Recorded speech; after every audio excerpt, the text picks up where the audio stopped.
Olá, nono ano, bem-vindos à nossa aula 4, acho que é a 4, a respeito da ditadura militar. Na aula de hoje nós iremos falar sobre a parte da economia da ditadura militar, certo? Vou tentar ser o mais sucinta e clara possível em relação a esse tema com vocês, tá? Para não ficar nada difícil. Quais foram as atitudes dos militares, então? Os militares, eles queriam fazer grandes projetos, tá? Eles, te lembra sempre que eles eram grandes propagandistas, então eles queriam fazer grandes projetos para parecer que eles estavam super desenvolvendo o Brasil, tá?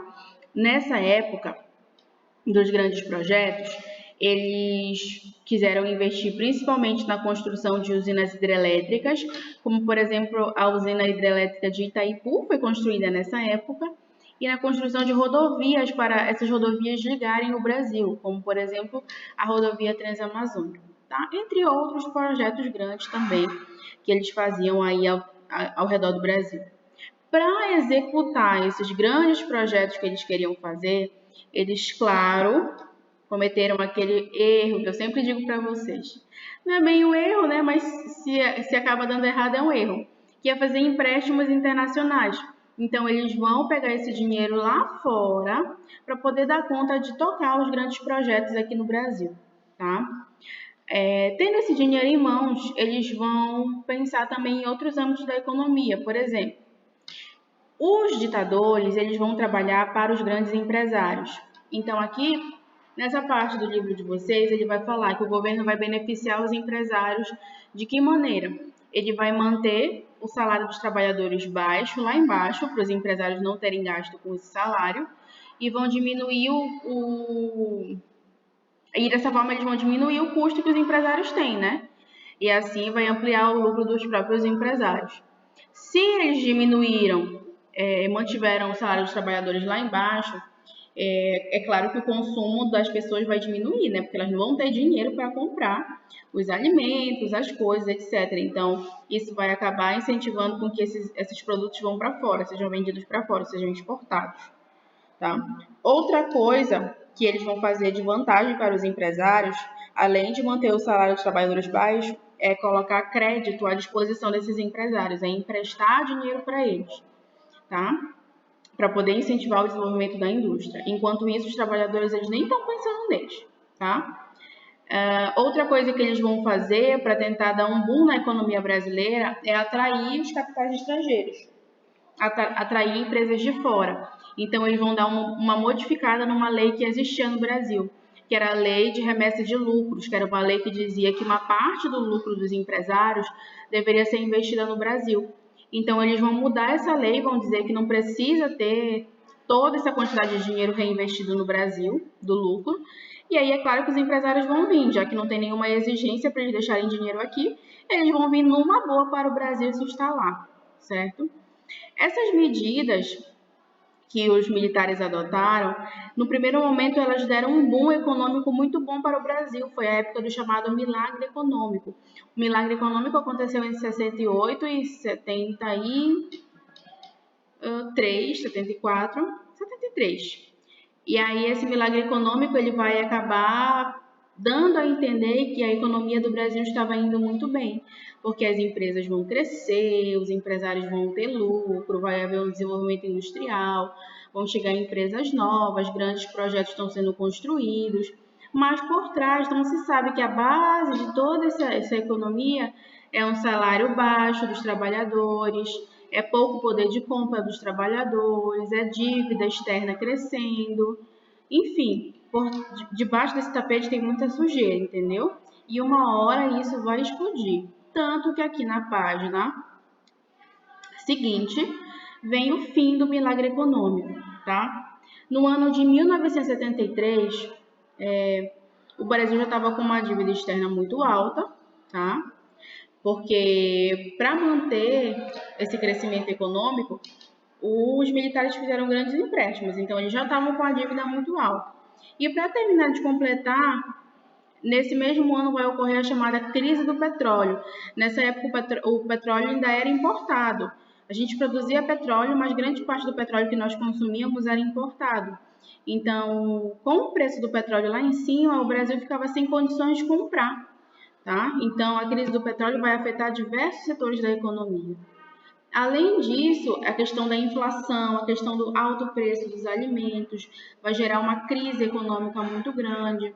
O governo militar vai tentar emprestar dinheiro de fora de novo para tentar resolver essa crise. Não vai conseguir porque não vai ter mais crédito devido aos empréstimos que já fez. Tá? Então, tudo isso vai acabar explodindo nessa década de 70, final da década de 70, início da de 80, o Brasil vai passar por uma grave crise econômica por conta daquele milagre econômico todo mal feito de 68 e 73. E ainda agravado pela crise do petróleo, que foi uma crise mundial. Tá? No último parágrafo dessa parte, diz assim, ó, mesmo buscando incentivar as exportações por meio da desvalorização da moeda brasileira e da intensificação do arroz salarial, o governo foi incapaz de solucionar a crise, deixando o país endividado e com uma economia estagnada. Como se não bastasse, houve uma enorme concentração de renda durante esse período, que aumentou as desigualdades do Brasil. Tá? Então, o último suspiro da ditadura ainda foi tentar aumentar as exportações brasileiras para a gente vender bastante para ganhar dinheiro, também intensificar a diminuição, a desvalorização do salário dos trabalhadores para dar lucro para os empresários, mas isso não deu jeito. Tá? A gente está numa grave crise econômica nessa época, certo? Então, foi dessa maneira. Só para a gente fazer um resumão aqui. Deixa eu diminuir o zoom, tá? Então, quais são as características dessa economia na ditadura militar? Grandes projetos, ponto. Esses grandes projetos vão ser feitos com o quê? Com empréstimos internacionais, tá? Para quem era que os ditadores governavam? Dando vantagens para os empresários. Como eles davam vantagens para os empresários? Diminuindo o salário dos trabalhadores e também dando crédito para esses empresários. A ditadura também incentivou a vinda de empresas de fora, como mudando a lei de remessa de lucros, dizendo que essas empresas não precisavam reinvestir o lucro no Brasil, ou pelo menos todo ele, tá? Como foi que esse milagre econômico vai chegar ao fim? Vai chegar ao fim porque o Brasil já vai estar com uma dívida muito alta nos anos 70 e para agravar a situação vai ocorrer a crise do petróleo, que é quando o petróleo vai dar com preço lá em cima e a gente não vai conseguir comprar, e isso vai afetar diversos setores da economia brasileira. O governo ainda vai tentar aumentar as exportações de produtos brasileiros para poder lucrar, ainda vai tentar diminuir o salário dos trabalhadores de novo, mas só que isso não vai dar jeito. Certo, pessoal? E aí, nos anos 70, final dos anos 70, vamos entrar numa crise profunda. Aqui no final dessa página, o livro de vocês está falando para a gente. Opa, aqui. Não quer subir. Aqui. Da usina hidrelétrica de Itaipu. É só, na verdade, uma informação a mais. Isso daqui vai demonstrar o modo como a usina hidrelétrica de Itaipu foi construída de maneira arbitrária. Por quê?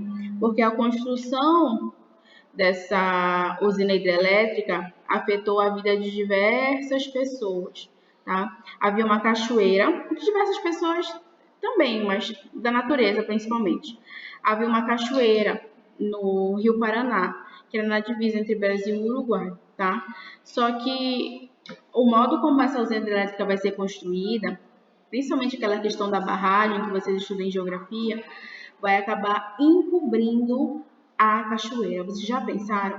É tanta água que é usada para fazer uma usina hidrelétrica, essa água vai conseguir sumir com uma cachoeira inteira, tá?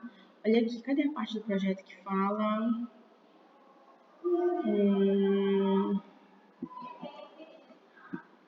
Opa!